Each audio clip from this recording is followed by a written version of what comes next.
नमस्ते प्यारे बच्चों, कैसे हैं आप सभी। आशा करती हूँ आप सभी स्वस्थ हैं, सुरक्षित हैं और साथ में खुश होकर अपनी पढ़ाई कर रहे हैं। आज के इस वीडियो में हम हल करने वाले हैं हमारा आंकलन कार्यपत्रक 2, जो कि आपको मिला है 4 सितंबर 2021 को। इससे पहले भी हम अपना आंकलन कार्यपत्रक 1 हल कर चुके हैं, जो कि हमारी कविता वह चिड़िया जो के ऊपर आधारित था। ये जो हमारा आंकलन कार्यपत्रक है, आंकलन कार्यपत्रक 2 हमारे पाठ बचपन के ऊपर आधारित है और बचपन पाठ आप अच्छे से पढ़ चुके हैं। कृष्णा सोबती इसकी लेखिका है, जो कि अपने बचपन के बारे में बहुत सारी बातें इस पाठ के माध्यम से हमें बताती हैं। तो यहाँ पर आपको क्या करना है, यहाँ पर आपको एक गद्यांश दिया गया है। इस गद्यांश को ध्यान से पढ़ना है, जो कि हमारे पाठ किस में से लिया गया है, बचपन में से लिया गया है। और यहाँ कुछ प्रश्न भी दिए गए हैं जिनके उत्तर आपको लिखने हैं। तो 1 से 4 तक जो हमारे प्रश्न हैं उनके लिए 1 अंक रहेगा। 5 से 6 जो हमारे प्रश्न हैं उनके लिए 2 अंक रहेंगे और 7 से 10 नंबर के जो हमारे प्रश्न हैं वो 3 अंक के लिए रहेंगे। तो इस तरह से आपने इस गद्यांश को पढ़ना है, पढ़ने के बाद समझना है और समझने के बाद जो भी प्रश्न यहाँ पर पूछे गए हैं, यहाँ पर कुल हमारे 10 प्रश्न पूछे गए हैं, इनको आपने हल करना है। आइए सबसे पहले अपने पाठ की पंक्तियों को पढ़ लेते हैं और हमें ज़्यादा दिक्कत नहीं होने वाली। क्यों नहीं होने वाली? क्योंकि ये पाठ हम पहले ही पढ़ चुके हैं। तो आइए जल्दी से इन पंक्तियों को पढ़ लेते हैं। बचपन में हमें अपने मोजे खुद धोने पड़ते थे। लेखिका कृष्णा सोबती हमें अपने बचपन के बारे में बता रही हैं। वो कहती है बचपन में हमें अपने मोजे खुद धोने पड़ते थे। मोजे क्या होते हैं? जुराबें होती हैं। वे नौकर या नौकरानी को नहीं दिए जा सकते थे। बाकी के जो कपड़े होते थे, बाकी के जो काम होते थे, ज़्यादातर नौकर या नौकरानी करते थे, लेकिन जो मोजे धोने का काम है वो बच्चे खुद ही करते थे। इसकी सख्त मनाही थी। किसकी सख्त मनाही थी? मोजे नौकर या नौकरानी से नहीं धुलवाए जाते थे। हम बच्चे इतवार की सुबह इसी में लगाते। इतवार क्या होता है?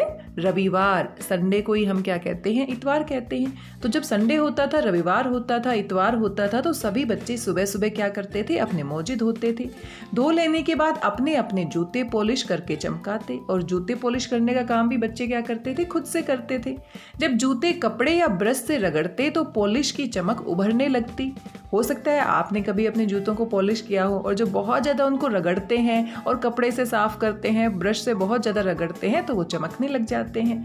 सरवर, मुझे आज भी बूट पॉलिश करना अच्छा लगता है। लेखिका कहती है कि मुझे आज भी बूट पॉलिश करना, जूते पॉलिश करना अच्छा लगता है, क्योंकि बचपन से मैं ये काम करते हुए आ रही हूँ। हालांकि अब नई किस्म के शू आ चुके हैं। हालांकि अब नए नए तरह के जूते आ गए हैं। ऐसे जूते आ गए हैं जिनको पॉलिश करने की ज़रूरत ही नहीं पड़ती।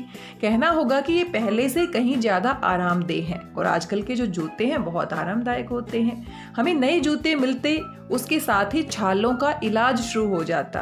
तो यहाँ पर लेखिका कहती है हमारे बचपन में जब हमारे नए जूते आते थे और जब उनको पहनते थे तो हमारे पैरों में क्या हो जाते थे? छाले पड़ जाते थे। शुरू में जूता नया होता है तो वो थोड़ा सा हमें काटता है। जब कभी लंबी सैर पर निकलते अपने पास रुई जरूर रखते, और कहीं दूर लंबी सैर पर जाना होता तो अपने पास हम रुई रखते थे। जूता लगा तो रुई मोजे के अंदर, और जूता कहीं पैर पर लगता था, यानी कि कहीं पर काटता था या हमें अच्छा नहीं लगता था, तो वहाँ पर हम क्या लगा लेते थे? रुई को लगा लेते थे। हाँ, हमारे तुम्हारे बचपन में तो बहुत फर्क हो चुका है। हर शनिचर को हमें ओलिव ऑयल या कैस्टर ऑयल पीना पड़ता। शनिचर क्या होता है? शनिवार होता है, सैटरडे। और लेखिका कहती है रविवार को तो हम क्या करते थे? अपने मोजे धोते थे, जूते पॉलिश करते थे, और शनिवार को हम क्या करते थे? ओलिव ऑयल या कैस्टर ऑयल हमें पीना पड़ता। सुनने में कितना अजीब है ना? तेल पीना बहुत ही अजीब लग रहा है। ये एक मुश्किल काम था। शनिचर को सुबह से ही नाक में इसकी गंध आने लगती। गंध यानी कि इसकी महक आने लगती।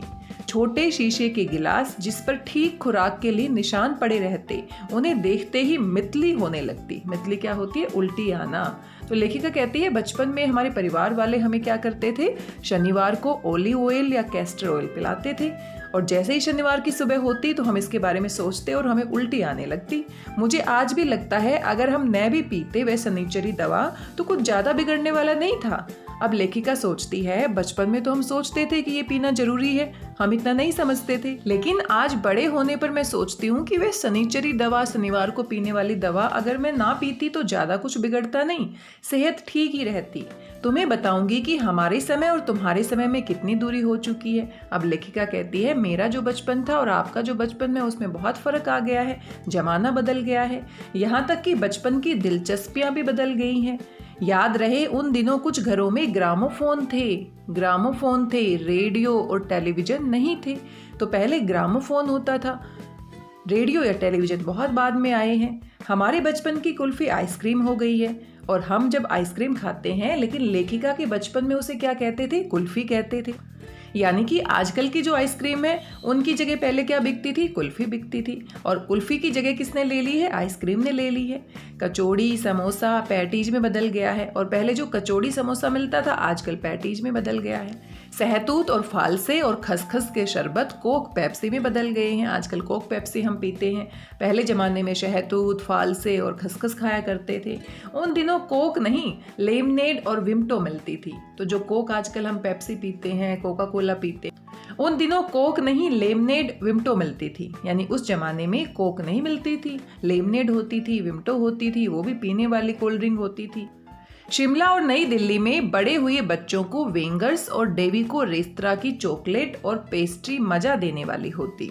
तो ये जो बच्चे हैं जो दिल्ली में बड़े हुए हैं और शिमला में बड़े हुए हैं, उनको वेंगर्स और डेविको रेस्तरां क्या होता है? रेस्टोरेंट की जो चॉकलेट होती थी और पेस्ट्री मजा देने वाली लगती थी। हम भाई बहन की ड्यूटी लगती शिमला मॉल से ब्राउन ब्रेड लाने की। हमारा घर मॉल से ज़्यादा दूर नहीं था, एक छोटी सी चढ़ाई और गिरजा मैदान पहुंच जाते। गिरजा मैदान क्या होता है? चर्च होता है। वहाँ से एक उतराई उतरते और मॉल पर पहुंच जाते। कन्फेक्शनरी काउंटर पर तरह तरह की पेस्ट्री और चॉकलेट की खुशबू मन भावनी लगती, मन को भाने वाली लगती। हमें हफ्ते में एक बार चॉकलेट खरीदने की छूट थी। हफ्ते में सिर्फ एक बार हम चॉकलेट खरीद कर खा सकते थे। सबसे ज़्यादा मेरे पास ही चॉकलेट टॉफ़ी का स्टॉक रहता। मैं चॉकलेट लेकर खड़े खड़े कभी न खाती, घर लौटकर साइड बोर्ड पर रख देती। लेखिका अपनी चॉकलेट को उसी समय नहीं खाती थी जब उसको मिलती थी, बल्कि घर आकर साइड बोर्ड पर रख देती थी और रात के खाने के बाद बिस्तर में लेटकर मजा ले लेकर खाती थी। तो ये सारी बातें लेखिका अपने बचपन में किया करती थी, और ये सारी बातें वो पाठ के माध्यम से हमारे साथ साझा करती हैं। सारी बातें पढ़ने के बाद आइए अभ्यास के प्रश्न उत्तर देख लेते हैं। कौन कौन से प्रश्न यहाँ पर पूछे गए हैं। सबसे पहला प्रश्न है, रात का पर्यायवाची शब्द होगा। तो रात का पर्यायवाची शब्द क्या होगा? रात को हम क्या कहते हैं? निशा भी कहते हैं। निशा भी रात होती है, रात्रि भी कहते हैं। तो एक पर्यायवाची शब्द आपको लिखना है, तो कोई भी आप यहाँ पर लिख सकते हैं। रात शब्द का पर्यायवाची शब्द यानी कि निशा और रात्रि। नासिका शब्द का तद्भव रूप होगा। अब जो नासिका शब्द है वो क्या है? तत्सम है। और तत्सम जो संस्कृत में प्रयोग किए जाते हैं और वैसे ही हिंदी में प्रयोग किए जाते हैं, लेकिन हमें कौन सा रूप बताना है? तद्भव शब्द बताना है इसका। तो नासिका हम किसको कहते हैं? नाक को कहते हैं। तो नाक इसका क्या हो जाएगा? तद्भव शब्द हो जाएगा। सुबह शब्द का समानार्थी शब्द होगा। तो सुबह को हम क्या कहते हैं? प्रातःकाल कहते हैं। भोर भी कहते हैं, भोर भी आप कह सकते हैं। उषा काल भी कह सकते हैं। उषा भी हमारी क्या होती है? प्रातःकाल को हम कहते हैं। तो कोई भी समानार्थी शब्द यहाँ पर आप लिख सकते हैं। आगे हमारा है, अच्छा शब्द का विलोम शब्द होगा। तो अच्छा का विलोम शब्द क्या होगा? बुरा होगा। तो अच्छा बुरा आसान है, आप सभी को पता है। आगे है, अनुच्छेद में से 2 संज्ञा शब्द चुनकर लिखिए। तो संज्ञा शब्द क्या होते हैं? किसी व्यक्ति, वस्तु, स्थान व भाव के नाम को हम क्या कहते हैं? संज्ञा कहते हैं। तो यहाँ पर बहुत सारे संज्ञा शब्द हमें मिल जाएंगे। यहाँ पर बचपन है सबसे पहले। तो बचपन क्या है? भाववाचक संज्ञा है, किसी भाव का नाम है। आगे अगर हम बढ़ते हैं तो बहुत सारे नाम वाले शब्द हमें मिल जाएंगे। पॉलिश भी यहाँ नाम है। पॉलिश जो होती है वस्तु का नाम है यहाँ पर। इतवार भी नाम है, दिन का नाम है। और इसी प्रकार से शनिचर भी क्या है? नाम है। गिलास ये भी वस्तु का नाम है।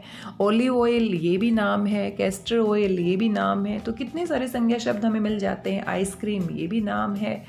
कचौड़ी समोसा ये भी नाम है। पैटीज ये भी नाम है, वस्तुओं के नाम है। खसखस ये भी नाम है, यहाँ पर आप देख सकते हैं। रेडियो, टेलीविज़न ये भी नाम है। और नाम वाले जितने भी शब्द होते हैं वो सारे के सारे हमारे क्या होते हैं? संज्ञा होते हैं। गिरजा मैदान ये भी नाम है, किसी जगह का नाम है। चॉकलेट ये खाने की वस्तु का नाम है। शिमला ये स्थान का नाम है। नई दिल्ली आप अच्छे से जानते हैं स्थान का नाम है।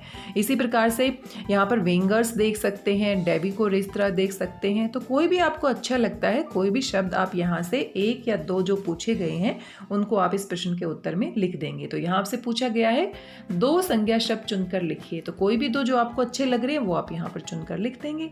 अगला प्रश्न है अनुच्छेद में से 2 विशेषण शब्द चुनकर लिखिए। और विशेषण क्या होते हैं? जो संज्ञा या सर्वनाम की विशेषता बताते हैं। तो यहाँ पर विशेषता बताने का काम कौन कर रहे हैं?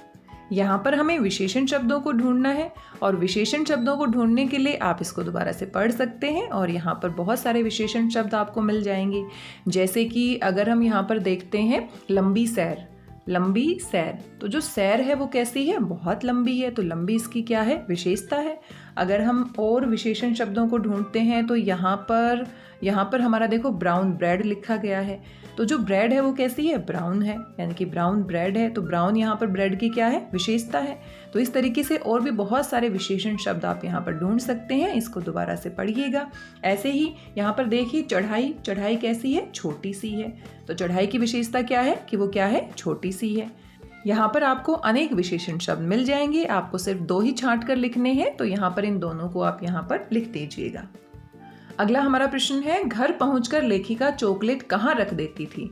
घर पहुंचकर लेखिका चॉकलेट साइड बोर्ड पर रख देती थी। लेखिका साथ साथ चॉकलेट नहीं खाती थी और सबसे ज़्यादा चॉकलेट और टॉफ़ी किसके पास मिलती थी? लेखिका के पास, क्योंकि वो उनको इकट्ठा कर लेती थी और रात को चुपके चुपके खाना खाने के बाद बिस्तर में खाती थी।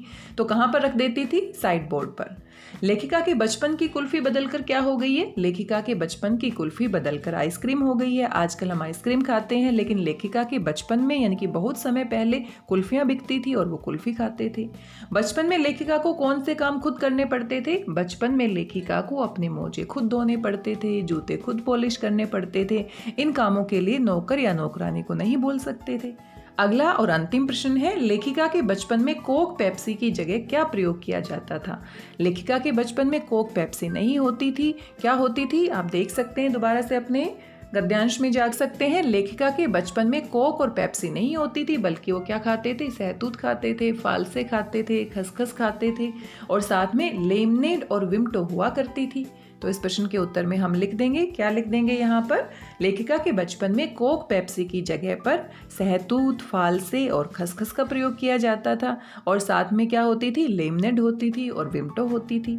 इस तरीके से इन सभी प्रश्नों के उत्तर आप लिख लेंगे। बड़े ही आसान से प्रश्न है और गद्यांश तो आप पहले ही पढ़ चुके हैं अपने पाठ के रूप में।